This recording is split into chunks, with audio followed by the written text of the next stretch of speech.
جی السلام علیکم. امید ہے کہ آپ سب لوگ خیریت سے ہوں گے. خیبر پختونخوا میں پاکستان تحریک انصاف کے سینیٹرز کی لسٹ کے اوپر ابھی بھی مسئلہ بنا ہوا ہے. کچھ لوگ کہہ رہے ہیں کہ ان صاحب کو ٹکٹ ملنا چاہیے, کچھ لوگ کہہ رہے ہیں ان صاحب کو ٹکٹ ملنا چاہیے. اچانک آج تمام میڈیا سکرینز کے اوپر پشاور سے ایک پریس کانفرنس ہم نے دیکھی.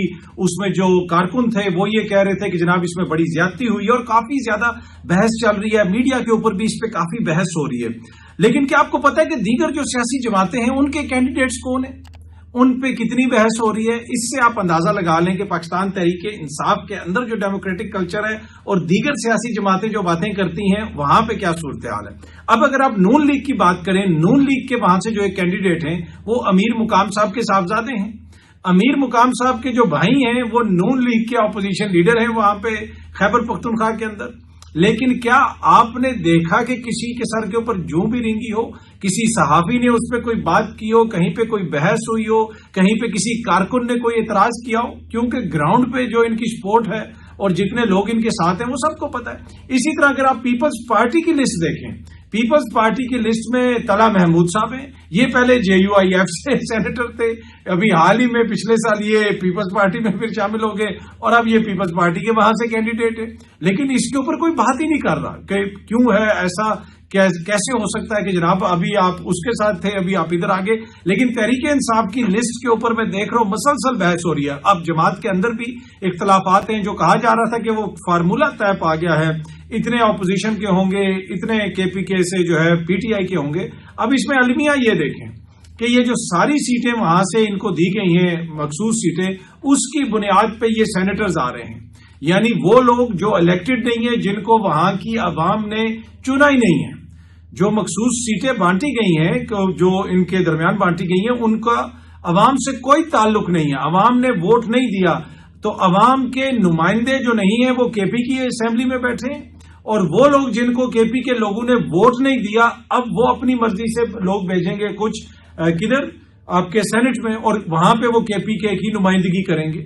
کیا یہ جمہوری اصولوں کے مطابق ہے؟ اس سے آپ اندازہ لگا لیں کہ موجودہ نظام جو ہے وہ کتنا اس میں کتنی اخلاقیات ہیں, سیاسی اخلاقیات ہیں, کتنی اسٹیٹسمین شپ کا مظاہرہ کیا جا رہا ہے مولانا کی جانب سے یا زرداری صاحب کی جانب سے یا نون لیگ کی جانب سے. میں دیکھ رہا تھا کہ ایک سینئر صحافی جو ہیں انہوں نے ایک بات کی, بات میں وزن تو ہے لیکن ایک چھوٹی سی اس میں ایک چیز بھی ہے, وہ بھی میں آپ سے شیئر کرتا ہوں. پر اینی وے انہوں نے یہ کہا کہ جی جب سے عمران خان صاحب کی حکومت کا خاتمہ ہوا ہے, یہ بڑی امپورٹنٹ پوائنٹ ہے جو انہوں نے ریز کیا ہے کہ جی جب سے عمران خان صاحب کی حکومت کا خاتمہ ہوا ہے, لگتا ہے ایسے ہے کہ ملک اور پاکستانی جو ہے نا وہ دو حصوں میں, یعنی جو اوپینین ہے ملک کے اندر وہ تقسیم ہو گیا ہے. ایک PTI والے ہیں جنہیں ہم سمجھتے ہیں کہ یہ ملک دشمن ہے اور دشمن ملک کے ایجنٹ ہیں. دوسری طرف عدالتیں بھی 9 مئی کے بعد انصاف نہیں دے رہی, یہ بھی انہوں نے کہا. اور کب تک ایسا چلے گا؟ اب کچھ لوگوں کی وجہ سے ملک کی آدھی عوام کو سائیڈ لائن تو نہیں کر سکتے. یہ ندیم ملک صاحب سینئر صحافی اینکر پرسن ہیں, انہوں نے یہ کہا. لیکن یہ بات تو بڑے عرصے پہلے واضح ہو گئی تھی. یہ بات تو ہم تو 2 سال سے کر رہے ہیں, یہ بات تو ہم 3 سال سے کر رہے ہیں. پہلے بہت ساری آوازیں جو اس سارے سسٹم کو جسٹیفائی کرتی رہی اور ہر ممکن کوشش کی گئی. اب آپ دیکھیں گے کہ میں اوور آل بات کر رہا ہوں, خدا نخواستہ ملک صاحب کی بات نہیں کر رہا. انہوں نے تو ایک پوائنٹ آؤٹ کیا کہ ملک میں کیا صورتحال ہے, پر میں آپ کو یہ بتا رہا ہوں کہ اوور آل اگر آپ دیکھیں ملک میں بہت سارے ایسے دانشور ہیں, بہت ساری ایسی آوازیں ہیں جو اب آپ کو سنائی دے رہی ہیں. لیکن کیا عدالتوں نے انصاف فراہم کرنا 9 مئی کے بعد جب بند کیا تھا, اس کے بعد سے کتنے لوگوں نے آواز اٹھائی تھی, اور جو کچھ حالات ہو رہے تھے, جس قسم کے الزامات لگائے جا رہے تھے, وہ سب کے سامنے. تو پہلے ہر چیز کو نارملائز کرنے کی کوشش کی گئی, جی ختم شدہ ہے, قبولیت نہیں ہے, مقبولیت نہیں ہے, پتہ نہیں کیا کیا دلیلیں دی گئی, ہر طرح کی دانشوری کی گئی. لیکن اب جب کچھ بھی کام نہیں آیا تو اب اچانک مورل ہائی گراؤنڈ کے اوپر آپ کو بہت ساری آوازیں آگے پیچھے سے سنائی دیں گی کہ جی یہ بھی ٹھیک نہیں ہے تو وہ بھی ٹھیک نہیں. تو بھئی یہ تو 3 سال سے ایسے ہو رہا ہے. اس دوران تو آپ سہولت کار رہے, اس دوران تو آپ جسٹیفائی کرتے رہے بہت ساری چیزیں.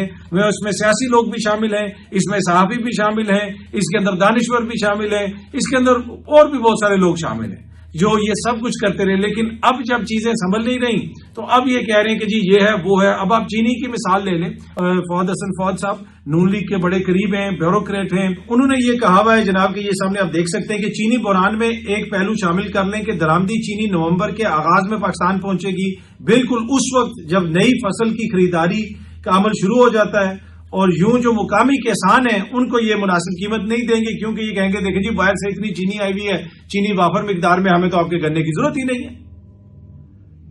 اب یہ کون کر رہا ہے، کس کی مرضی سے ہو رہا ہے، یہ کیسے ہو رہا ہے؟ یہ حکومت تو یہی چلا رہے ہیں، اور اس سے پہلے جو ان کے اقدامات ہیں کیا وہ ہمارے سامنے نہیں ہیں؟ اسی طرح شاہد خاقان عباسی صاحب ہو جائیں، مفتاح اسماعیل صاحب ہو جائیں، جو آوازیں میں آپ کو بتا رہا ہوں کہ مختلف اس طرح کی آوازیں ہیں، اس میں شاہد خاقان عباسی صاحب کہتے ہیں کہ آج آگے کا راستہ ڈھونڈیں، ملک کیسے چلے گا، کیسے چلایا جائے گا، کسی کے بس میں نہیں ہے۔ میں حقیقت سے آپ کو کہہ رہا ہوں کہ آپ اس حکومت کو پاکستان کی ساری سیٹیں دے دیں، تاحیات کر دیں، یہ کچھ نہیں کر سکتے، یہ کچھ نہیں کر سکیں گے۔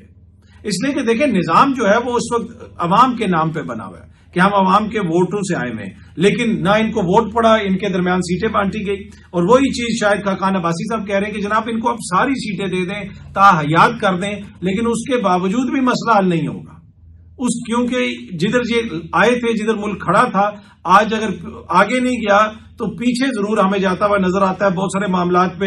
آج آپ کی کپاس کی پیداوار کم ہے، باہر سے ہم کپاس زیادہ امپورٹ کر رہے ہیں، گندم کی آپ کی پیداوار کم ہوئی، یہاں پہ تو انہوں نے بڑے بڑے وعدے کیے کہ اور بڑے بڑے دعوے کیے کہ آئیں گے تو زراعت میں انقلاب آ جائے گا، یہ ہو جائے گا، ہم وہ کر رہے ہیں، یہاں یہ کریں گے، یہاں پہ فصلیں اگائیں گے، یو اے ای میں جائے گی فصل، چائنا میں جائے گی، پتہ نہیں کیا کیا یہاں پہ ہم باتیں سنتے رہے دانشوروں کی، لیکن جو حالات ہیں وہ آپ کے سامنے ہیں۔ اچھا، اظہر مشوانی صاحب نے بھی یہ کہا کہ پارٹی کی جانب سے ملنے والی ہدایت کے مطابق انہوں نے تو اپنا ٹکٹ جو ہے سینٹ کا وہ واپس لے لیا ہے، لیکن انہوں نے کہا کہ عرفان سلیم صاحب کو ٹکٹ دیں، نور اللہ قادری صاحب اور مرزا افریدی صاحب سے ٹکٹ کہا جائے کہ وہ وڈرا کریں، یہ پہلے بھی امپورٹنٹ عہدوں پہ رہ چکے ہیں۔ اب عرفان سلیم کارکن ہے پاکستان تحریک انصاف کا۔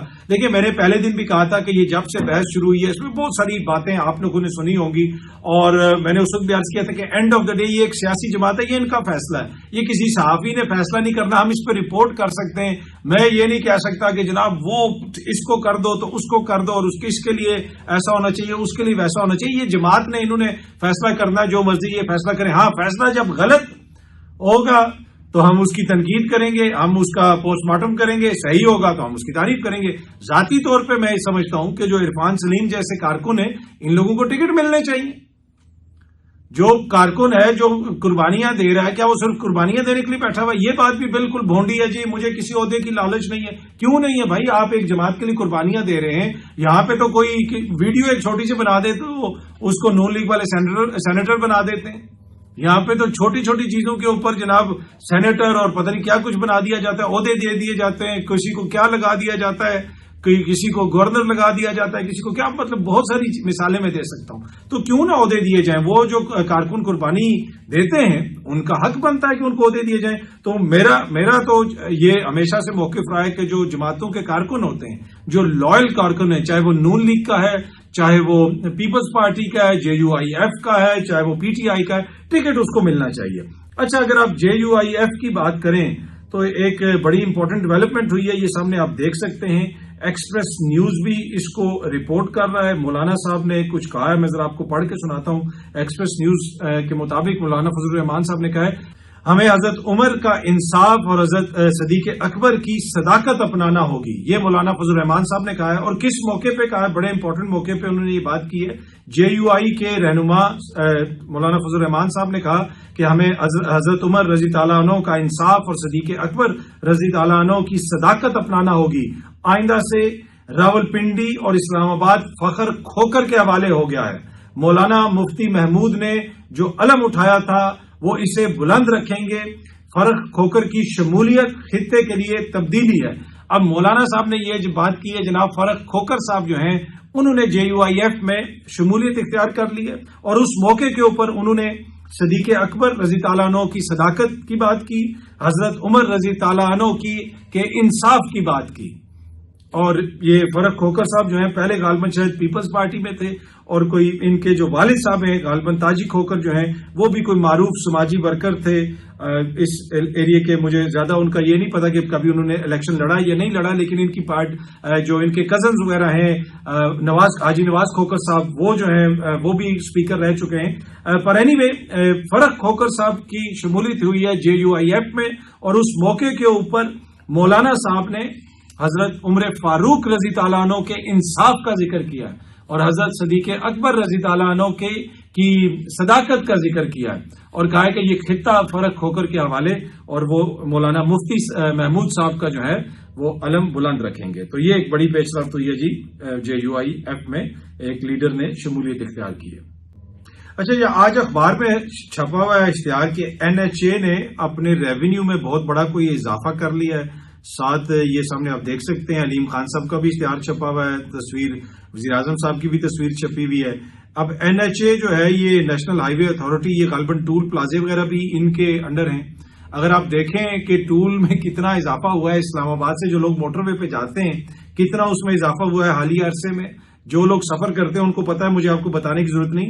اب یہ ریونیو انہوں نے کہاں سے جنریٹ کیا ہے, کہاں سے اتنا زیادہ ریونیو میں اضافہ ہوا, یہ خود بھی آ کے تھوڑی سی روشنی ڈالیں تو بہتر ہوگا. پر ہمیں تو یہی لگتا ہے کہ یہ جو ٹول ٹیکس وغیرہ بڑھائے گئے ہیں یقیناً وہ بھی ریونیو میں اضافہ ہی ہے, شاید وہ بھی اس کے اندر کاؤنٹ ہوا ہو.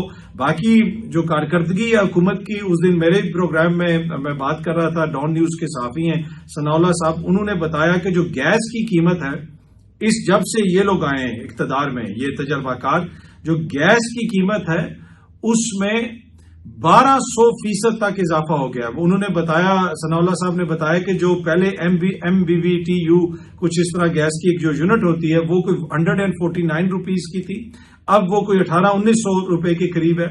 اس کے علاوہ دیگر بھی جو مہنگائی کی چیزیں ہیں ان سب کا انہوں نے پورا ایک ایک چیز کی تفصیل بتائی کہ جس وقت عمران خان صاحب کی حکومت تھی اس وقت چیزوں کی کیا قیمت تھی, اس وقت چیزوں کی کیا قیمت ہے, کتنا اس میں فرق آیا ہے, کتنی چیزیں اوپر گئی ہیں اور جو دعوے کیے جا رہے ہیں وہ کیا ہیں اور حقائق کیا ہیں. اگر آپ وہ دیکھیں تو دو ڈفرنٹ چیزیں آپ کو کمپلیٹلی نظر آتی ہیں.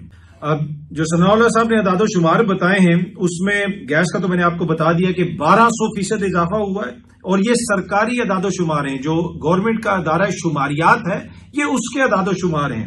اگر آپ اسی طرح پٹرول کو دیکھیں, اس وقت پٹرول 152 روپے کا تھا, اب اس وقت پٹرول 272 روپے کا ہے. بجلی کی قیمتوں میں 200% اضافہ ہوا ہے. گوشت اس وقت جو ہے وہ 600 روپے فی کلو تھا, آج 1100 روپے کلو. یہ وہ گوشت کی بات کریں, بڑے گوشت کی, ہڈی والا بڑا گوشت, چھوٹے گوشت کی تو آپ بات ہی نہ کریں.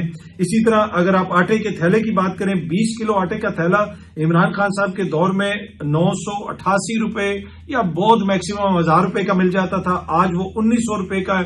باقی آپ اور بھی چکن کو دیکھ لیں, دیگر چیزوں کو دیکھ لیں, لیکن آج کیا کوئی مہنگائی پہ اس طرح بات کرتا ہے؟ یہ سارے اعداد و شمار وہاں پہ موجود ہیں, سارے حکومت کے اپنی ویب سائٹس کے اوپر موجود ہیں. لیکن وہ صحافی آج جو ہیں آج کل اتنے متحرک نظر نہیں آتے جن کو مہنگائی کا رونا روتے ہوئے لوگ نظر آتے تھے. اچھا, اب ایک اور بات کہی جاتی ہے کہ جی 2018 میں جتنی مہنگائی تھی یا 2017 میں جتنی مہنگائی تھی 2022 میں اس سے زیادہ ہو گئی. اب آپ اس سے پیچھے چلے جائیں تو 1960 میں تو گوشت اتنے روپے کا کلو تھا, تو یہ تو مہنگائی تو بڑھتی ہے. اس میں کچھ حد تک صداقت ہے. مہنگائی میں ہر دور میں اضافہ ہوتا ہے, عمران خان صاحب کے بھی دور میں اضافہ ہوتا ہے. المیہ اس دفعہ یہ ہوا ہے کہ مہنگائی میں تب اضافہ ہوتا ہے جب آپ کی قوت خرید میں بھی اضافہ ہو. ان 3 سالوں میں لوگوں کی قوت خرید کم ہوئی ہے, غربت میں اضافہ ہوا ہے. ورلڈ بینک کی رپورٹ کے مطابق 45% پاکستانی, آدھے پاکستانی, وہ کہتے ہیں نا میرے پاکستانیوں, آدھے پاکستانی جو ہیں اس وقت غربت کا شکار ہو چکے ہیں. تو یہ اصل ایشو ہے کہ لوگوں کی جو قوت خرید ہے اس میں اضافہ نہیں ہوا. میرے جتنے بھی جاننے والے ان میں سے میجورٹی ایسے ہیں کہ جن کی پچھلے سال جو حالت تھی اکنامک, اس سال ان کی وہ اکنامک حالت پہلے سے ابتر ہے. اس میں بڑے بڑے بزنس مین بھی ہیں. تو یہ وہ چیز ہے کہ ہر کسی کی انکم کم ہو رہی ہے اور چیزوں کی قیمتوں میں اضافہ ہو رہا ہے. اس کی وجہ سے لوگ زیادہ متاثر ہو رہے ہیں. یہ وہ چیز ہے جو شاید بہت سارے لوگوں کو سمجھ نہیں آتی ہے, یا سمجھ آتی ہے اور جان کے وہ پھر اس کو سمجھنا نہیں چاہتے. تو ان 3 سالوں کے اندر نہ صرف قیمتوں میں ہوشربا اضافہ ہوا, اس کے ساتھ ساتھ لوگوں کی کمائی میں کمی آئی, لوگوں کو نوکریوں سے فارغ کیا گیا, ادارے بند ہوئے. جو حالت ہے ملوں کے حوالے سے خبر آئی کہ جی اتنی ملیں بند ہو چکی ہیں, بہت سارے لوگ بیرون ملک کے جو ریمیٹنسز میں بھی اضافہ ہو رہا ہے, جو باہر سے ترسیلاتیں زار آ رہی ہیں, اس کی بھی یہی وجہ ہے کہ یہاں پہ روزگار ہے نہیں ہے. لوگ بھاگ رہے ہیں باہر جا کے روزگار کمانے کے لیے, اور پھر وہاں سے وہ پیسہ بھیجتے ہیں, اور یہاں پہ حکومت اپنے آپ کو مبارکباد دیتی ہے, اپنی ٹیم کو کہتی ہے جی زبردست ہم لوگوں نے کام کیا. بہت جلدی آپ سب دوستوں سے دوبارہ ملاقات ہوگی. Thank you very much.